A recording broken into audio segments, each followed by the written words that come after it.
good morning or afternoon, wherever you are around the world, to all our viewers. And we're back for another episode of the Costa Blanca Property Podcast, of course, powered and driven by Welcome Estates.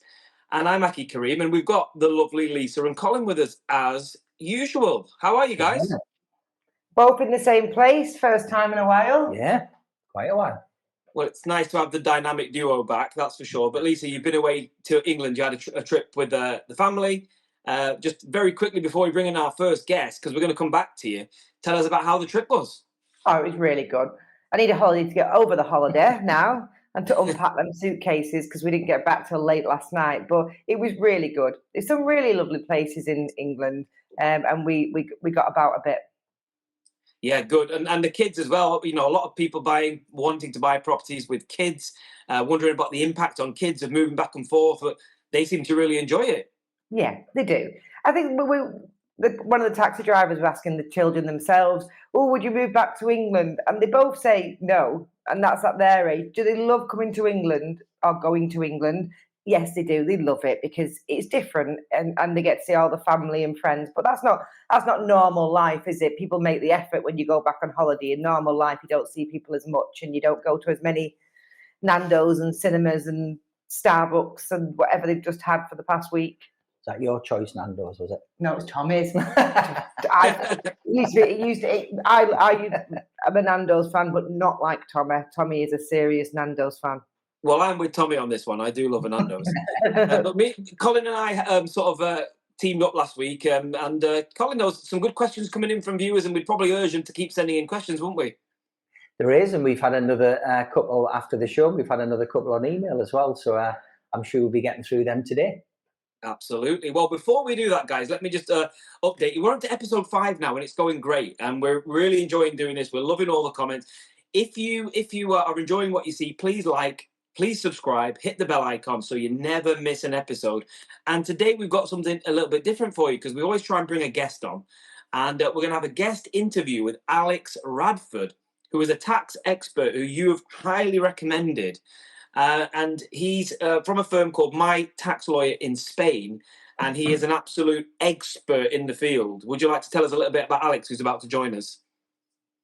Well, we work with Alex and his team very closely. So Alex, I won't spoil his thunder, but he acts for clients all over Spain and very well established, all English speaking, which is very important, you know, to deal with a lawyer who speaks your native tongue. And when anybody comes to Spain, either as a holiday home or even more importantly, as a relocation, they're going to need some form of tax advice because even as a holiday maker with a holiday home, there are some minor taxes you've got to pay every year. So you need somebody in your corner who's well equipped to do that. And Alex's firm, they deal with the legal side of things, so the conveyancing side, and also the taxation side after that. So he's very well versed in, I'm sure, what you're going to ask him today. Fantastic. Well, hopefully we can bring him in now. I believe he's waiting in the wings, and here he is, as if by magic. We have Alex Radford. Firstly, good morning, Alex. Good morning, Aki. How are you? I'm great, thanks. I'm great, and we really appreciate you joining us because I can hear that you had a busy office and you've got a big working day ahead. But let's get straight into this. Are you the most important man in Spain for expats moving to Spain? We are. Well, first of all, I mean, without Lisa and Colin finding someone a property, people won't move to Spain. So I'd say it's a team effort. Okay, they'll find the people, the buyers, the property, their dream home in Spain, and then we'll help them with the legal side and the tax side from all the team here at My Lawyer in Spain. So let's just streamline this process then. So Colin and Lisa sell a lovely property, wherever it may be in the Costa Blanca. Their next step is then to come and see you guys. Is that right? Is that how it would go? Yeah, typically, Aki, once the clients have found a property, we would arrange for them to sign a power of attorney. That's a document that authorises us to act for them in Spain. With that, we can open a bank account for them, we can apply for their tax numbers, and we can complete the purchase and register the property in their name, set up direct debits, get home contents insurance. We can do everything for them. So we would normally recommend that if clients are coming out to Spain to see Lisa and Colin and their team, to allow some time to sign that power of attorney, or that power of attorney can also be signed in their home country. Okay, so one of the gripes we have a lot in England is that the conveyancing takes a long time because the buyers or the sellers are constantly chasing up, the legal advisors. But with you guys, you literally, the person would sign it over to you, and you would keep on top of that as you go along. Yeah, I mean, so I'm an English solicitor and also a Spanish lawyer. I've been in Spain for 30 plus years now, and we act for clients buying, selling, and inheriting property and doing business and moving to Spain, across Spain and the islands.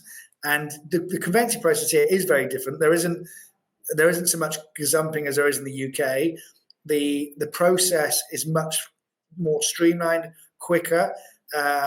We don't have as many searches that we can apply for as you do in the UK.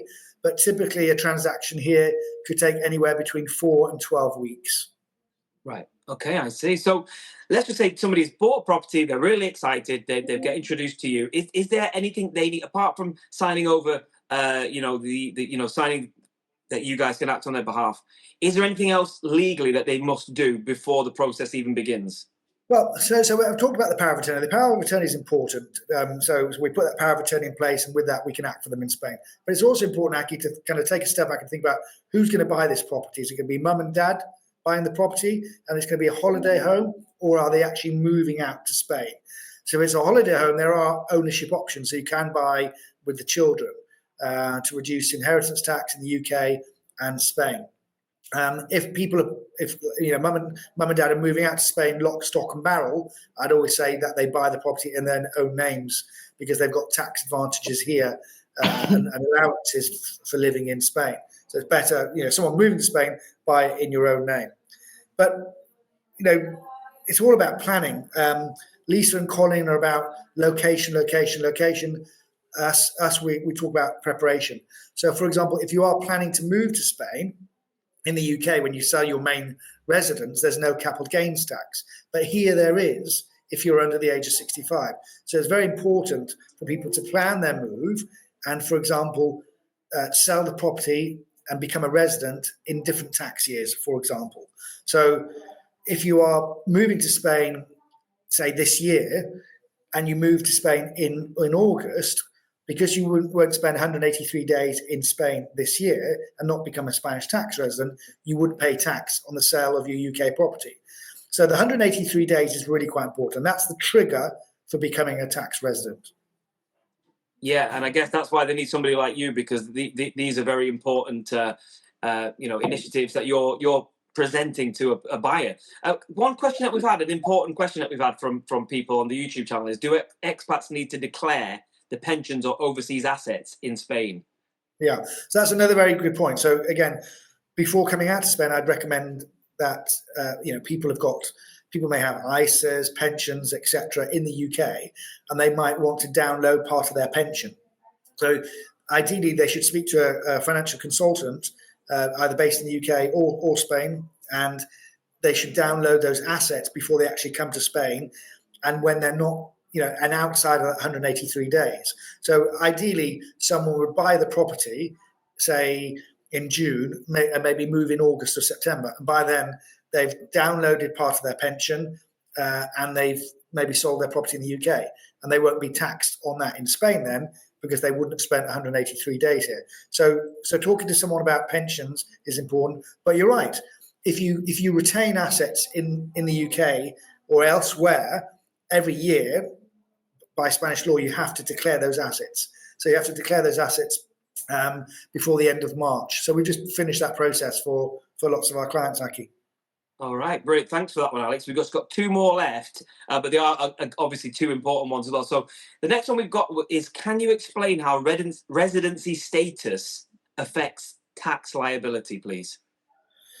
Yeah, so basically, there are various types of visas that people can apply for in order to come over to Spain.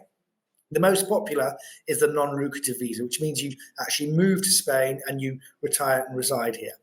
And up until basically recently, you could move to Spain and you didn't have to spend 183 days in Spain for that visa to be renewed.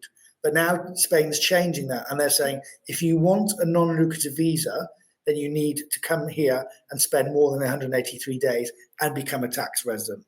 Okay, so that visa, we've got a very busy visa team at the moment. They're happily helping people apply for their visas from all over the world, and people would apply for the non-lucrative visa in their home country.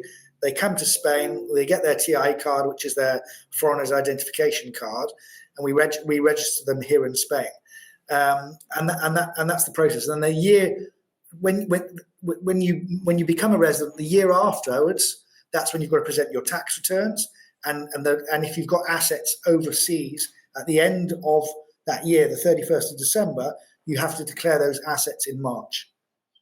Okay, fantastic. Thank you, Alex. And just one last one that we've had in from the viewers is, are there any tax incentives or benefits for foreign buyers or retirees? That's a good question. Well, unfortunately, I mean, when you move to Spain, if you buy a second-hand property, you pay transfer tax. In the Costa Blanca area, it's 10%. And then if you buy a brand new property, you're going to pay VAT at 10%, and then you pay stamp duty at 1.5.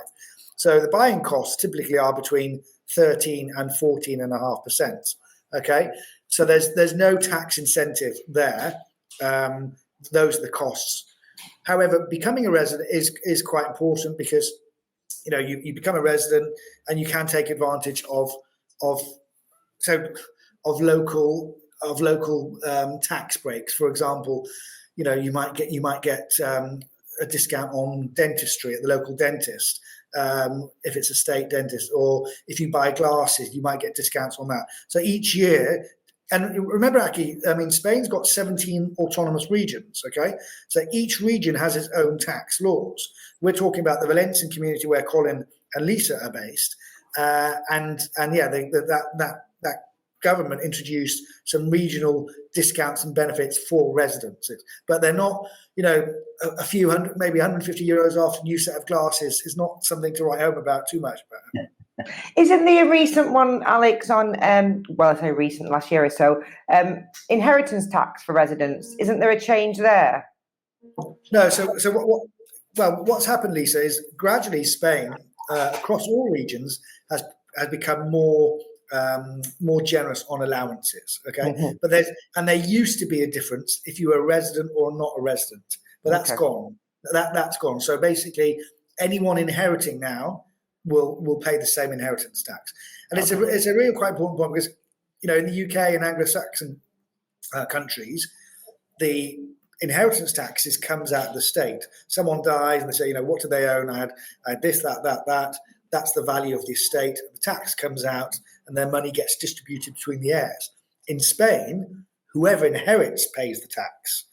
Now, if you are a spouse or a civil partner or a child, then you've got really good allowances. Mm-hmm. And that's considered group 1 in the inheritance tax tables.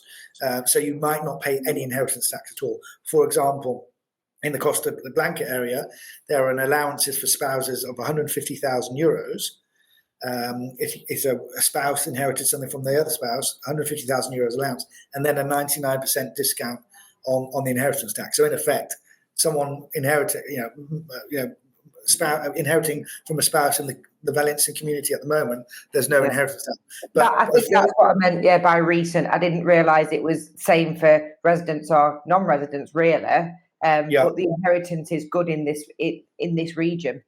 Yeah, exactly. So it's quite generous. So really, years ago we had to worry about inheritance tax, and we would really plan the purchase of a property carefully, because we say, look, how many children have you got? 5 children. Who's buying? Mum and dad. Okay. Are you going to move to Spain? No. Okay. It's going to be a holiday home. Yeah. All the children over age. Yeah. They've got properties in the UK. Yeah. They're married. Yeah. Okay. So all 5 children and parents could have bought the property, because in those days, inheritance tax allowances was 16,000 euros. Now we're up to 150,000, and then a 99,000 euro allowance. So it's much more generous, and we're not having those ownership option discussions as much. So yeah, I mean, that's important, Aki, inheritance tax. And then obviously, when you move to Spain, you're here for 183 days. The year afterwards, you present your your tax return on worldwide assets and income. You know what? That's absolutely fantastic. I think you're going to be a star on the channel because you've answered some very, very important questions. I've got one more question for Alex, if that's okay. Alex, just before we went to, I believe it was it Manchester or Bristol when we had the president's speech in regards to the 100% tax, and it was a really big thing at that point. I don't know if it's the same for you, but it has simmered down. We're not being asked as many questions, but obviously from our point of view, when we speak to clients and we discuss this, I just wanted to see from you, have things developed since then? Have we got any more clarity on it in regards to this headliner of 100% tax when you buy a property? Yeah, so that was an announcement by Pedro Sanchez saying that in order to kind of release the strain and pressure on the housing market, he was going to stop, or he was going to make it more expensive for non-Europeans, Brits included in that, people living outside the EU, not basically to pay more purchase tax. But he never defined what tax that would be, whether that be transfer tax on a second home property or VAT on a brand new property. He just launched that very kind of political, I'd say, hand grenade, really, because it has had repercussions. I've just come back from the Middle East, and clients there were asking me about this, Lisa. So the noise is bad, but nothing has happened since then. And as you know, with everything that's going on in the world, especially with Trump and the tariffs, this in effect would be a new tariff. This would be a tariff on Americans buying property in Spain. It'd be an extra tariff. So I actually think, first of all, he's got a very slim majority at the moment, Pedro Sanchez has. I don't expect this to go through because there is a lot of opposition to this measure. I think there'll be a lot of opposition from the parties in the Spanish Parliament, and also there'll be a lot of noise outside, especially now with Trump. This would be easy for Trump to jump on and say, you're charging Americans 100% more than you would a Spaniard. This is exactly what Trump has started his tariff. Tariffs have gone down really well in the world, haven't they, Alex? Sorry? His tariffs have gone down really well in the world. So it's exactly. like the shoe going on the other foot now, isn't it? Yeah, exactly. So, I mean, Pedro Sanchez would be kind of the European Trump, so I'm going to charge you guys more. I can't see it happening. But there are options available. So if you are moving, they're saying, Pedro said, and I said, we haven't heard much more since that announcement. But what he did say is that it would be 100% on the tax for non-Europeans and who are non-resident. So what could happen, Aki, is that someone moves to Spain, becomes a resident and buys the property, and they would pay the same tax then as residents. Or we could potentially incorporate companies. So a Spanish company would purchase the property. So us lawyers always have, a few tricks up our sleeve that could help clients save some money and the tax. But if it comes to fruition, I personally don't think it's going to happen.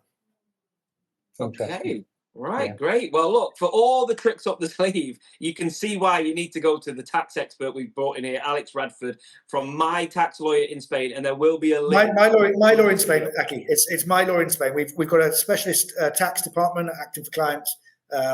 We act for clients who are, so at the moment we're going through the tax campaign.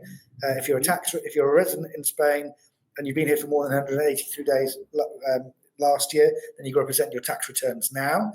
You've got until the end of June to do that. And then if you own a property, you present, and you don't live in Spain, you present what's known as the non-resident income taxes. And again, if you bought that last year, you've got to submit those taxes by the end of this year. But it's the law firm is called My Lawyer in Spain, Aki. My Lawyer in Spain, right. Well, there will be a link in the description, guys. So if you're really interested to get in touch with Alex, and I'm sure you will be after that, click the link below and find out all about My Lawyer in Spain. And Alex, thanks so much for joining us. That's been really informative. And we'll hopefully see you again on another show in the future. Absolutely. Always good to see Colin and Lisa, and good to meet you for the first time too, Aki. We'll see you in a couple of weeks in London, I think, Alex. See you, Alex. We'll see you in London. Yeah, look forward to it. All right. Thanks, Alex. Have a good day. Bye-bye. Take care. Bye now. Bye. Bye. Wow, guys, that was Alex, and I can see why you work with him, because he's very knowledgeable in his field, isn't he? It's an interesting one, Aki, because you only asked Alex, I think 4, 5 or 6 questions there, and he's obviously dealing with this kind of thing every day. But the amount of people that we speak to from a relocation perspective, because there are certain hidden complexities in relocating. It wouldn't matter post Brexit or not. You're moving to another country. It's got a different tax regime. It's got different rules. The amount of people that contact us who says, we've sold our property, we're coming over to Spain, we want to find a property.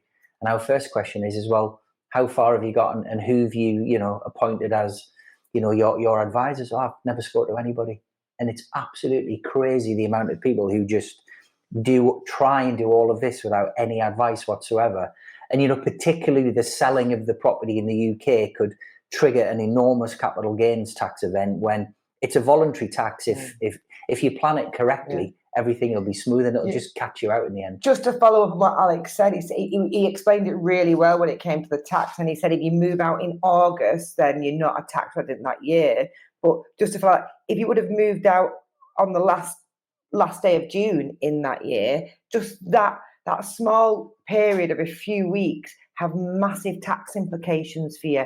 And just having that knowledge could because capital gains, if you've sold a property that we've talked about over the past few weeks, a lot of people are using equity in properties in the UK, so they're going to have capital gains there without a doubt, and those weeks can make a massive difference. So it's really important to take advice from, and we have the knowledge, but knowledge changes, laws changes, and we are property experts, we are area experts, and we can guide and help, but we are not qualified. Absolutely like not. Alex Radford and members of his company.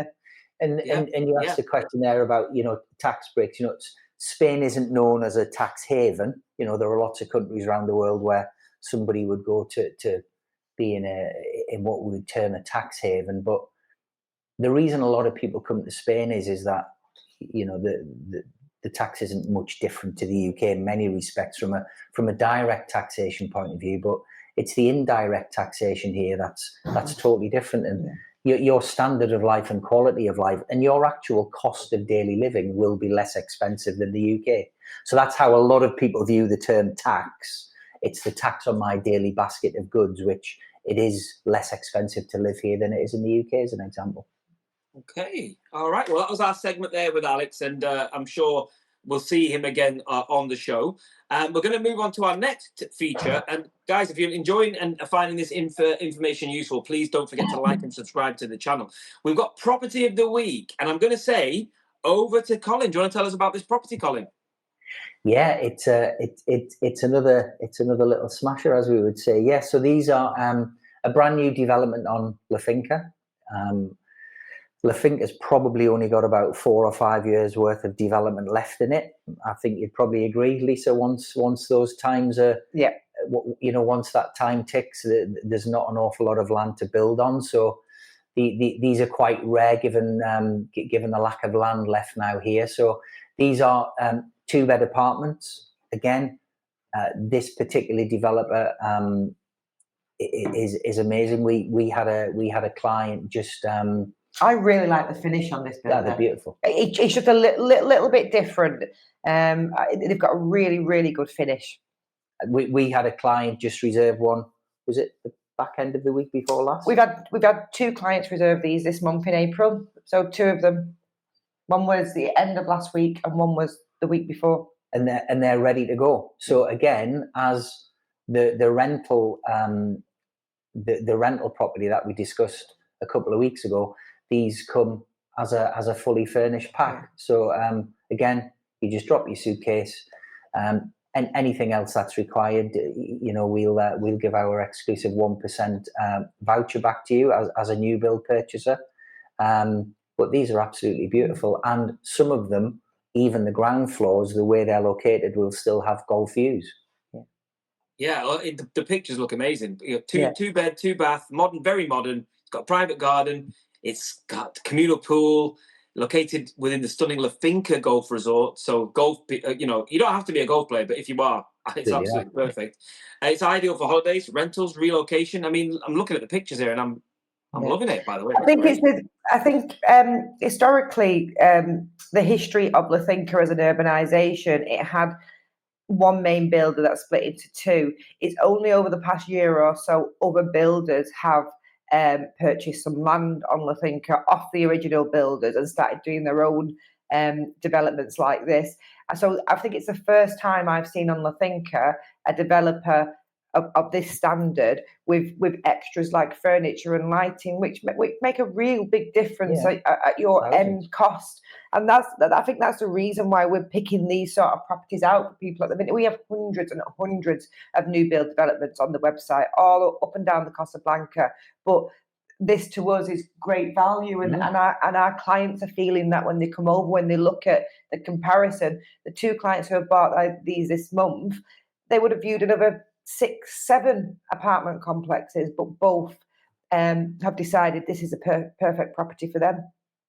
Brilliant. Okay, well, if you like the look of this property, you know what you need to do. You need to visit welcome-estates.com. Get in touch with the team today. They'll be more than happy to take any questions from you. They're always on hand for you there, guys. And that brings us nicely onto viewers' Q&A. Now, we do get questions coming in regularly, and we've had some good ones coming in from the last show, and just, as you said, Colin, a couple on email. So let's get straight into this. So Sandy Smith has said, we're planning to live in Spain full-time. What should we know about the healthcare registration and access? Whoever wants to take that one. I wasn't here last week, but I feel there was a very similar question last week about healthcare that Colin explained. But it depends on your age. Basically, as Colin explained last week, if you're coming and you're over 65 and getting a visa, you can access the Spanish healthcare system from your S1 form that you obtain in the UK. If anybody under the age of 65 who is looking for a visa would need to prove that they've got private healthcare to be able to be eligible for the visa. Yeah, it's part of the application process, Yeah, okay, fantastic. If I move to Spain and still work remotely for a UK company, do I pay Spanish or UK tax? Oh, we need Alex back for this one. We need Alex. Where's he gone? We'll let him go too early. Where is he? I'm going to take the Fifth Amendment on that one, Aki. Okay, well, that's good, because you're only human, aren't you? Yeah, we're not here to waffle. Yeah, as Lisa said earlier, you know, we're not tax experts, but at the end of the day, we can always get the answer for you. So please take a note of that one, and we'll get the answer for you. Because, right, Carl, bear with us. We're going to get you the answer for that one, and that's good because as I think Alex demonstrated, when you open the Pandora's world of tax, it starts growing arms and legs very rapidly. So we're not here to try and waffle anybody. So let's take the fifth on that one and get you the factual answers for you. We actually put that one in just to prove they're real questions. Right, let's move on to the next one then. And do we have more knowledge than probably most on this topic? Yes, but not to the extent where I feel that I could confidently answer that question. That needs to be done by a tax expert. I could half confidently answer, but I'm not going to. Yeah, okay. We'll get the fifth. No problem. So let's move on to the next one then. We're moving. So this is from Carol. We're moving with children. How do Spanish state schools compare with international schools? Over to Lisa. Do you know what? This is an interesting one, because as a parent who sends their children to international schools, I get the comment, and I think you would get the same comment in the UK. Why private school over your normal state school? Why international school over a Spanish state school? And for both sides of that, it's not because there is anything wrong with the Spanish state school. And I'll give you an example of that. We moved over here with a 7-year-old and a 2-year-old. We wasn't sure how long we would be here. We didn't know what the future held, as in welcome estates in the business, etc. So I wasn't sure how long Tommy, my 7-year-old, would be out of UK school. And I was quite nervous because I didn't want him to be here for 1-2 years. He's not learned anything at the school because he has no Spanish, and then going back and him being behind. That was the reason why I put him in an international school at that point. Charlie was too young to go to the international school, so he started off at state nursery with the plan to, if we stayed, I would move him over to Tommy. I didn't move Charlie over until he was 7 in the end, so I left him there for 5 years. That's how much he was settled, how he was learning, it was helping him actually adapt to Spanish life so much better than Tommy. I could take Charlie down to the Algorfa village and he would get right stuck in with all the Spanish children. Tommy would be the one sat on the sidelines a little bit because he's been a little bit more sheltered because he's not been immersed into Spanish life like Charlie was. So going roundabout, it depends on the reason why you're doing it, really. And secondly, can you afford it international schools? Because just like private schools, they're a big investment. But the investment to me came from the fact that I wanted my children to come to Spain, learn the Spanish language, but still have the UK curriculum and the UK credit. So at 17, 18, at whatever age you go to university nowadays, is it older than that, Raki? You know, you're using the teaching game. No, it's 18. It's 18. Yeah. They would have those qualifications where they could go and study in any university throughout the world. But Charlie did so well in Spanish school until he was 7. Okay, right. I think it's the fact that they're that bit younger as well, actually. Yeah. I think for anybody coming over who's maybe got kids 14 or 15, it's maybe too late to just throw them straight into Spanish state school, because obviously everything's in Spanish. Yeah, and I think that's something to remember. And we get comments sometimes, but why are they not in English? Because you're in Spain. When you was a teacher in the UK, did you teach in any other language but English? Only street language. The street language. The only English and street language. And don't get me wrong, that in these sort of areas, there's a lot more English children there, or there's lots of children from other languages where, again, that common language is English. So Spanish schools probably have had to adapt to the English language more, but the truth is the curriculum is taught in Spanish. So your children need to get a level of Spanish before they can learn. Okay. Well, you see, we need to get some more property sold, because this international school sounds expensive. But thanks for the question. Next one, we've got Patricia, who has said, we're an Irish family from Dublin hoping to move to Spain. What are the residency options for us? Lucky. So, I bet you a lot of people from the UK wish they had one of those Irish passports that you've got. So, obviously, you'll have Irish passports.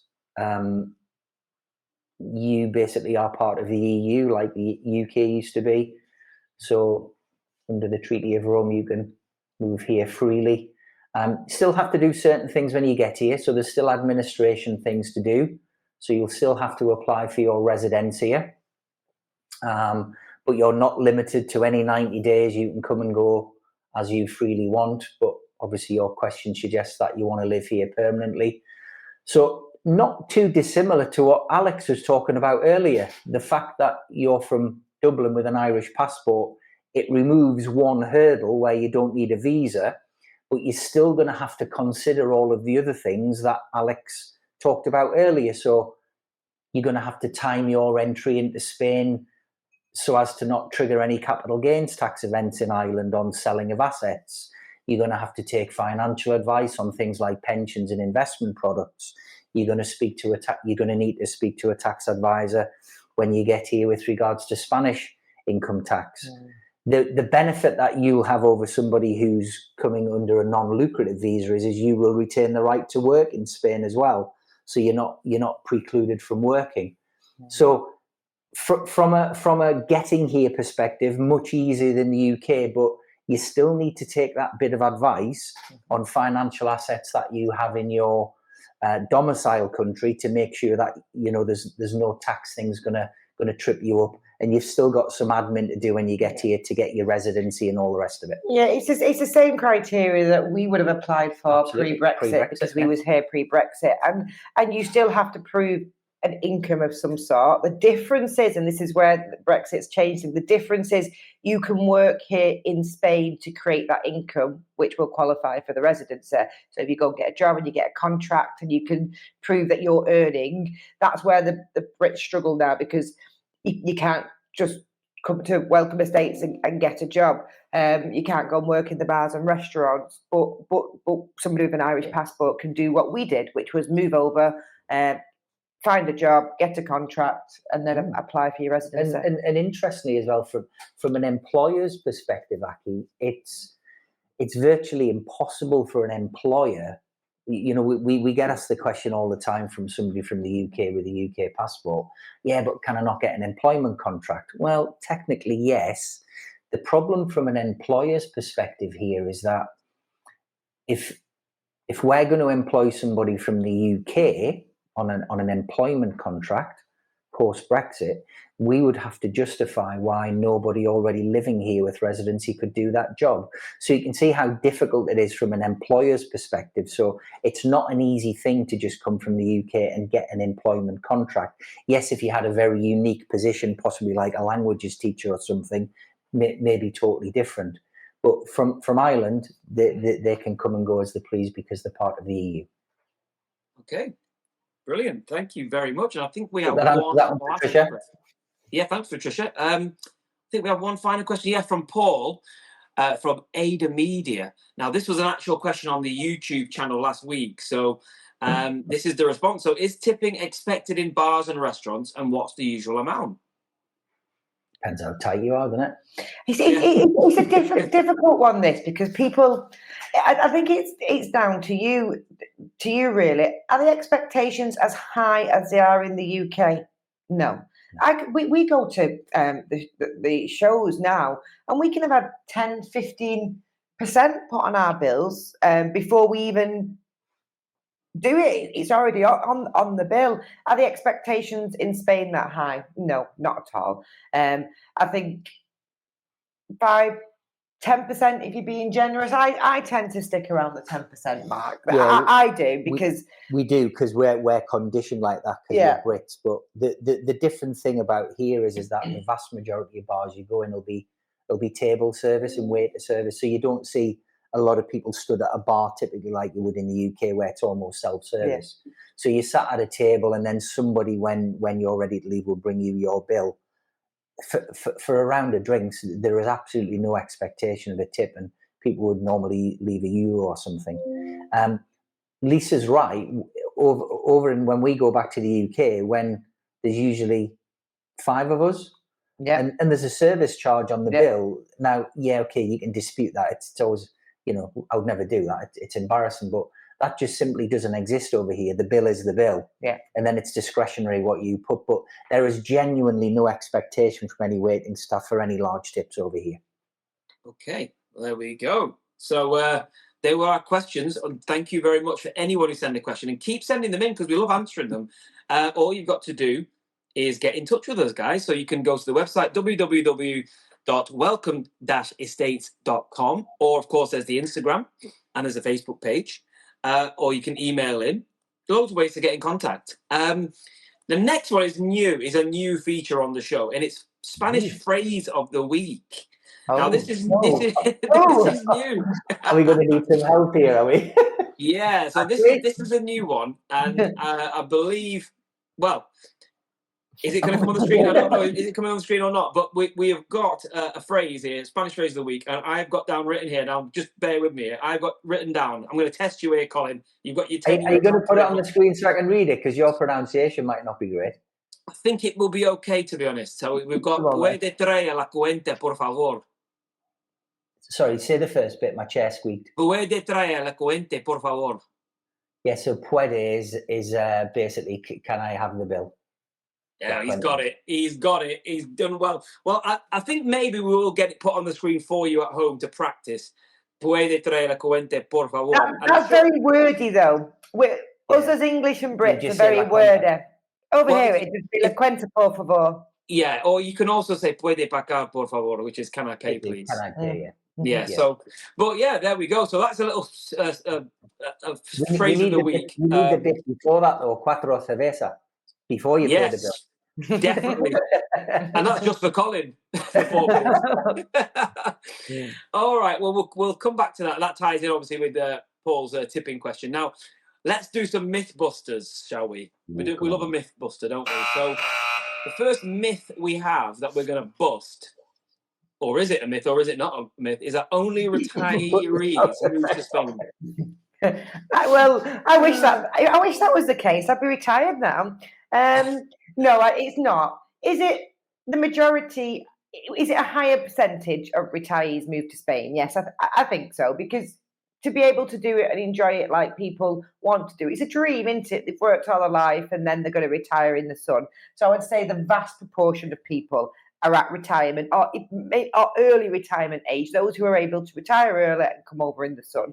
But lots of other people do as well. But the nomad visas are coming more established. Obviously, there's people, not just Brits. So there's people with European passports and Irish passports and families still moving over. So it's not only. It's not only. Majority, I probably would say, from England, from the UK, yes. That's a good point, actually, because, there is other people that, emigrate out here. But I would say that from a Brit perspective, Aki, is currently, at time of writing, about 95% correct. Yeah. Because you've got the small element of the nomad visa here. But I'd stress, from a UK point of view, from a British point of view, there's international schools all over Spain. I can rhyme 4 or 5 off in this vicinity. Those schools are filled with children from 0 to 18 from families that have come from different countries. So there is definitely families from all over the world who move to Spain. Agreed. Okay, so we've semi-busted the myth because it's kind of got some truth to it. Yeah, kind of. All right, and we also have this one. It's an interesting one. Do you need to pass a language test to live in Spain? You get deported in the morning. I think I'm going back to England if they bring this one. Definitely a myth. Definitely a myth. I noticed on your podcast last week, it was quite interesting how you went to hospital and they said to you, you've been here 5 years, how do you not speak Spanish? And then somebody else defended you because you live in Alicante. And that is the truth of it. If they give me a Spanish test, I would unfortunately fail quite miserably. If you once you've been here for 10 years, Aki, you can apply for Spanish citizenship. Now, citizenship is different to residency. Citizenship is when you take on a Spanish passport. That's the point where you have to do some kind of language test to prove your citizenship. But you can live here forever without applying for citizenship. Yeah. Okay. Right. Interesting. But please don't think that I am advocating not to learn Spanish. That is not the case. I have attempted. I've had lessons. I've done my Duolingo. I've attempted, but it's really hard to get good at something when you can't practice it. It's really hard to do that. And there's on the Finca in particular, there's not much Spanish. And when you go somewhere and try and speak Spanish, they want to try and speak English. Exactly. So they and their English is normally better than my Spanish. So it just doesn't get very far. But I would definitely say we should be trying. We really, really should be. We're living in Spain, and we should be learning to speak Spanish, me included. Oh, don't include me in that one, please. Yeah, Colin's doing well. I heard him walking. We have Ashley in the office, who I think you've met on some videos, and she's self-taught Spanish, and she doesn't believe she is, but she's fluent Spanish.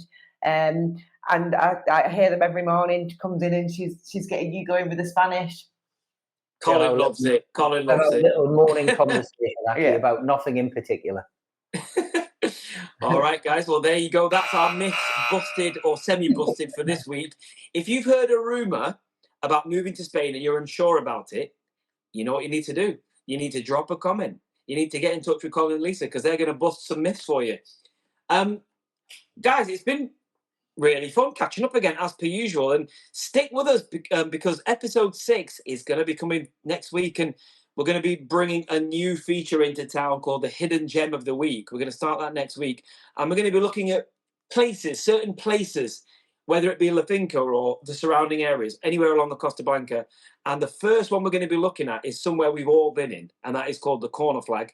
Within the special feature. Is that the gem for the week? The corner flag. Wow. That's our gem for next week. Me and I have to sit there all day, Aki, and just interview people because I wouldn't mind doing that. Yeah, you've got the job, Colin. You have to sit there, unfortunately, with a few beers and work it all out. just so you know, in some of the conversation we're having, it's really nice actually. The corner flag has got new owners recently, and it's a family. Yeah, fantastic. Mum, dad, 2 kids. So do you see what I mean? So it even though it's the minority or a smaller amount, it is happening. People can do it. All the UNESCO heritage sites, though, in the area beside the corner flag. No offence. we might help with the week after's one. Yeah, I think don't worry, Colin. It'll evolve. But that is the first one we're going to do, the hidden gem. But if anybody who's listening knows of any hidden gems that we don't know about, put them in the comments. We don't want to listen to just all the best pubs. We do want some other stuff as well. But... If anybody had any notion that me or Lisa had anything to do with this script, now that one's been debunked at me, hasn't it? Yeah.